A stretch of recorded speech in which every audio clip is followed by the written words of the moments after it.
what is it, 93.7% are metabolically dysfunctional right now. That's Right. an insane number. If you Yeah. look at US adults, to say there's only about 7% of us, let's say, that are metabolically functioning properly.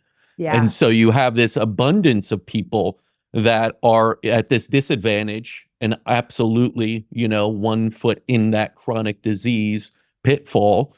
Where do people start? Is it with the diet? I know you have so many different elements here in the book, which are great to read about, from sleep to movement to, even breathing and more of these fearlessness type patterns that Yeah. you discuss. But do we have to start with what we are actually putting into our body on a daily basis and really reevaluate our relationship with food?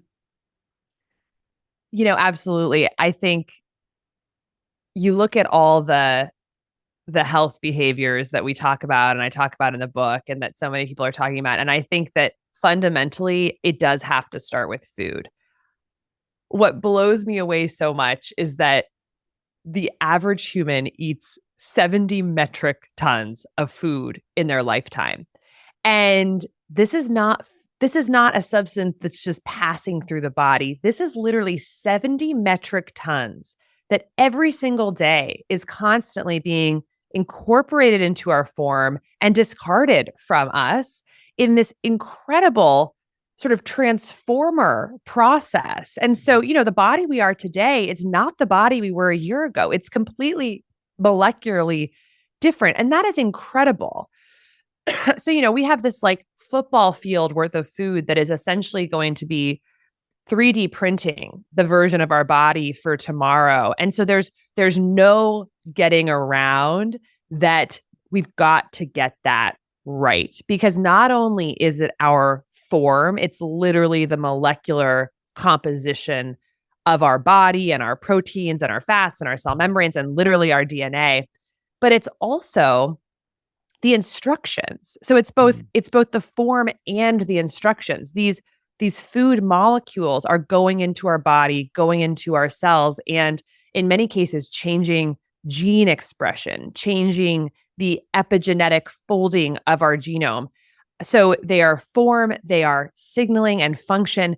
And then the third incredible thing that food does is it feeds and signals to our microbiome, which is, of course, the other body living inside our body of 100 trillion cells, far more cells, bacterial cells in our body than human cells, and telling them what to do and which of those species to propagate versus die. And so these microbiome cells are taking in the food and then they're doing their own digestion of the food and creating these chemical byproducts that dictate every aspect of our health and happiness, literally making our neurotransmitters, making short chain fatty acids that tell our mitochondria how to function.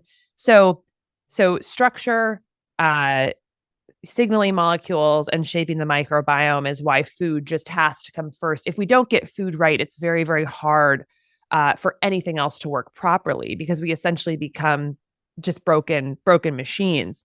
And I think what's so incredible to just also understand about food is that, the food is essentially, the food is outside of us and then becomes us, right? So it's eating is this incredible transformation process of taking essentially environmental potential energy and sort of cosmic energy and matter and turning it into ourselves, which is really miraculous. And so we just really want to make that as high quality of interaction as possible.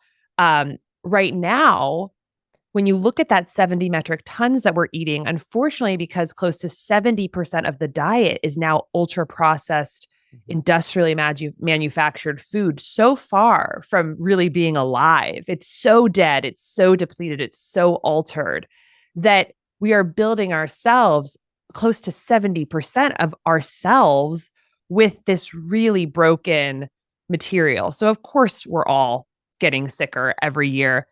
Even if you are eating a perfectly whole foods diet, it's still challenging to make the most of that 70 metric tons, because the soil the food is being grown in America is actually depleted because of industrial agriculture. So not only are the whole foods we're eating depleted in nutrients because we have abused the earth with industrial agriculture over the past 70 years, but also the calories we're choosing to eat have been further depleted by industrial processing. So the best piece of advice I can give after being in the healthcare field for 15 years is buy your food from as close to from your farmers as possible and eat it as close out of the ground as possible, because every day that food is out of the ground, it's going to lose its nutrient composition. The average piece of food in the United States is traveling 1,500 miles to your plate.